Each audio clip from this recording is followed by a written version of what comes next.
Look up at the night sky. What do you see? Countless stars burning across an endless darkness. Our home, Earth, is a tiny blue marble in this vast cosmic ocean. For as long as we've been human, we've wondered, is all this a magnificent accident, or is there a conscious force behind it? This question shapes how we see our place in the universe. If everything is random, our existence is a fleeting, beautiful coincidence. Stardust that learned to think. But if there's a conscious will, maybe our lives have purpose woven into the fabric of space-time. We see patterns everywhere. Galaxies, seashells, river deltas, neurons.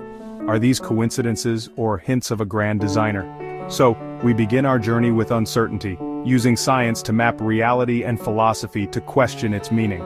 Is the universe a product of mindless laws, or the manifestation of a mind far greater than our own? Why do we crave proof of God's existence or non-existence? It's a uniquely human obsession. We want certainty, evidence, logic, something solid to hold on to. This desire may come from our awareness of mortality. The idea of a creator offers comfort and meaning in a fleeting life. Belief in a conscious will imposes order on chaos, suggesting purpose even in suffering. Philosophical arguments for God try to build a logical bridge from the world we see to a reality beyond our senses. Shared beliefs create communities, providing moral frameworks and shared identity. Proving God's existence validates a worldview, turning personal feeling into public truth. But ultimately, the search for proof is a search for ourselves. If we find evidence of a conscious will, it might reveal something profound about our own consciousness. The quest for God is both an outward journey into the cosmos and an inward journey into our own existence. Consider the power of choice. Free will.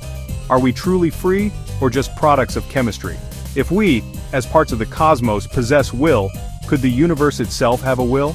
If God exists as a conscious being, perhaps free will is a reflection of that nature.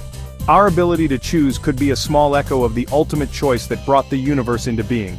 Yet if a divine will guides everything, are our choices real, or just illusions? Perhaps our freedom exists within a larger framework of purpose, like actors interpreting roles in a play. If consciousness is fundamental, the idea of a universal conscious will becomes plausible. Our minds may be active participants in reality, not just passive observers. What is the mind? Science maps the brain, but can it capture the experience of seeing red or feeling love?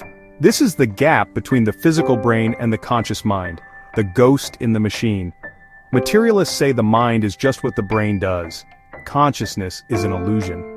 But some philosophers argue consciousness is too strange to be just a product of matter. Maybe mind is as fundamental as space or time. Our brains could be receivers, tuning into a field of consciousness beyond the physical. If consciousness is fundamental, the universe might be awake, a vast ocean with our minds as islands. In this view, a divine conscious will is a logical possibility. The ghost in our machine could be a whisper from the universal mind. Science tells us our universe began 13.8 billion years ago with the Big Bang. We can trace cosmic history, but science hits a wall at the very beginning. What caused the Big Bang? What came before? The laws of physics break down at the singularity. This leads to the problem of the first cause. Everything has a cause, but what started the chain? Philosophers like Aristotle argued for an unmoved mover, a first cause outside time and space. For many, this sounds like God, the ultimate source of all things. Science offers other ideas, endless cycles, multiverses, but these just push the question back. The human mind demands a starting point, a first word spoken into the silence. Whether that word was spoken by a conscious will or is a brute fact remains the ultimate mystery. Kant argued that for morality to make sense, we must assume the soul's immortality and God's existence. Our sense of right and wrong might be more than survival instinct. It could be a clue to reality's nature. If there are universal moral laws, perhaps there's a universal lawgiver. Yet, life often feels absurd. Our search for meaning meets the universe's silence. We can embrace the absurd, or choose to believe in a guiding force we cannot see. The Tao Te Ching describes a force called the Tao, nameless, formless, guiding all things.